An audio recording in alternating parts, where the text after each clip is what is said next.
4 अक्टूबर 1968। पूर्वी सिक्किम की बर्फीली चोटियां। हरभजन सिंह खच्चरों के काफिले को लेकर संकरे रास्ते से आगे बढ़ रहे थे। अचानक नीचे दबी बर्फ दरकी।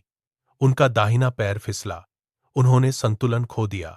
उन्होंने पास की चट्टान को पकड़ने के लिए हाथ बढ़ाए, लेकिन पकड़ ढीली पड़ गई। हरभजन सिंह ढलान से नीचे लुढ़के। वे सीधे नीचे बहती तेज बर्फीली धारा में जा गिरे। पानी का बहाव बेहद तेज था।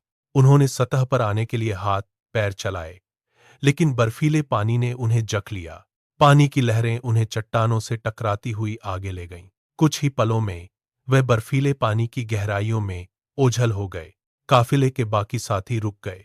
सन्नाटा छा गया। केवल नदी के शोर और खच्चरों के हिनहिनाने की आवाजें सुनाई दे रही थीं। बटालियन का सामान्य दिन अचानक एक भयावह हादसे में बदल गया। हरभजन सिंह का कहीं पता नहीं था। बर्फबारी तेज हो गई। बटालियन के जवान अगले 3 दिनों तक उसी बर्फीली धारा के किनारे डटे रहे। उन्होंने हर पत्थर को पलटा, हर गुफा की जांच की। कुदालों से जमी हुई बर्फ को काटा गया। हाथों में छाले पड़ गए, लेकिन बर्फीली नदी ने सब कुछ निगल लिया था। तलाशी दल ने 10 किलोमीटर तक का इलाका छान मारा। कहीं कोई निशान नहीं मिला, न जूते का टुकड़ा, न कोई सामान। रस्सियों को नदी के बहाव में डाला गया, लेकिन वे खाली वापस आईं। हरभजन सिंह का नाम पुकारा गया। जवाब में सिर्फ हवा की गूंज सुनाई दी। चौथे दिन कमांडिंग ऑफिसर ने रुकने का आदेश दिया। जवान अपने कैंप में लौट आए। हथियारों को रैक में रखा गया। किसी ने शब्द नहीं बोले। मेज में खाने की प्लेटें रखी रहीं, लेकिन किसी ने हाथ नहीं लगाया। बटालियन के भीतर एक अजीब सा सन्नाटा पसर गया। सबने अपनी लाचारी को स्वीकार कर लिया था। हरभजन सिंह की तलाश अब खत्म हो चुकी थी। चौथी रात को सन्नाटा तब टूटा जब प्रीतम सिंह अपनी बैरक में अचानक चिल्लाकर उठ बैठे। उनकी सांसें तेज चल रही थीं। उन्होंने पसीने से भीगे माथे को पोंछा और अपने कमरे में मौजूद साथियों को जगाया। प्रीतम सिंह ने दावा किया कि हरभजन सिंह उनके सपने में आए थे। उन्होंने बताया कि हरभजन की आवाज साफ सुनाई दे रही थी। हरभजन ने उन्हें एक निश्चित स्थान की ओर इशारा किया था।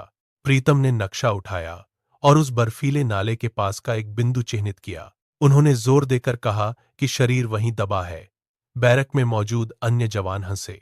अफसरों ने इसे थकान और सदमे का परिणाम बताकर खारिज कर दिया, लेकिन प्रीतम सिंह नहीं माने।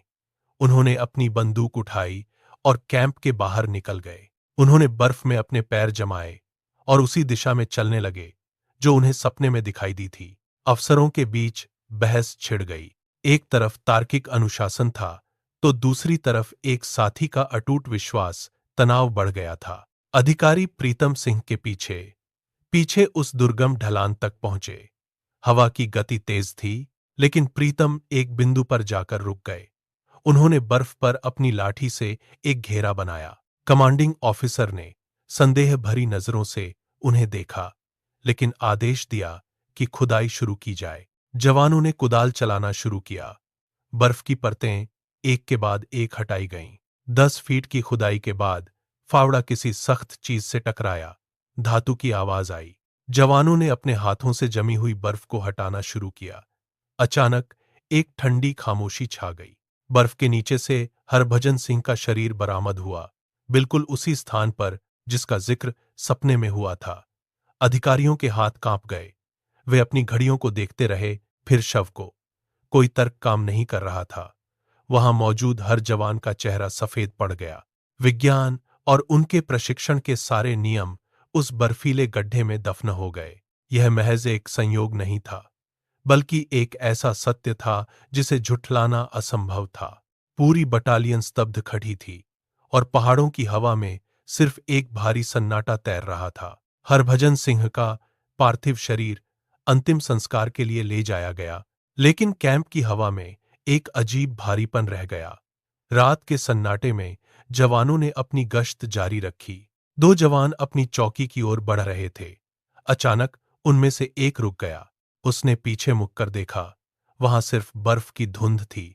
उसे लगा जैसे कोई उसके पीछे चल रहा है। बूटों की आवाज बर्फ पर दबकर आ रही थी, जैसे भारी कदमों की आहट हो। उन्होंने टॉर्च जलाई, पर रोशनी में सिर्फ खाली बर्फीली ढलान दिखी। उन्होंने अपनी राइफलें कस लीं। हवा का तापमान अचानक गिर गया। उनकी सांसें जमने लगीं। एक जवान ने अपने साथी का हाथ जोर से पकड़ा। उसने महसूस किया कि कोई अदृश्य साया उनके साथ चल रहा है। चौकी के पास पहुंचते ही गश्त कर रहे जवानों को लगा कि कोई उनकी सुरक्षा कर रहा है। रोंगटे खड़े हो गए। उन्होंने महसूस किया कि हरभजन की ड्यूटी खत्म नहीं हुई है। वो आज भी सरहद पर एक अदृश्य रक्षक बनकर पहरा दे रहे हैं। यह एहसास इतना गहरा था कि किसी ने भी दोबारा उस तरफ देखने की हिम्मत नहीं की। आज भी नाथुला दर्रे की उस चौकी पर दिन की शुरुआत एक अनुशासन के साथ होती है। एक जवान कमरे में प्रवेश करता है। वह मेज पर रखे जूतों को उठाता है। ब्रश की रगह से जूतों पर चमक उभर आती है। वह फर्श पर रखे पानी की बाल्टी को बदलता है और बिस्तर की सिलवटें ठीक करता है। दूसरे कमरे में वह इस्त्री गर्म करता है। वह मेज पर रखे कपड़ों को बिछाता है। गर्म इस्त्री कपड़े पर फिसलती है, भाप उठती है और कपड़े की हर शिकन मिट जाती है। यह कोई सामान्य दिनचर्या नहीं है। हर रोज सूरज उगने से पहले यह प्रक्रिया दोहराई जाती है। ड्यूटी रोस्टर में नाम आज भी दर्ज है। जवान चौकी के बाहर निकलते हैं, अपनी राइफलें संभालते हैं और एक खाली कुर्सी की ओर सम्मान से देखते हैं। यह दृश्य हमें एक गंभीर सवाल के सामने खड़ा कर देता है। क्या कर्तव्य की डोर मौत की सीमा को पार कर जाती है, या फिर कुछ वादे ऐसे होते हैं जिन्हें निभाने के लिए शरीर की आवश्यकता नहीं होती? बर्फीली हवाएं चलती रहती हैं, लेकिन चौकी का पहरा कभी नहीं टूटता। क्या ड्यूटी मौत के बाद भी जारी रहती है?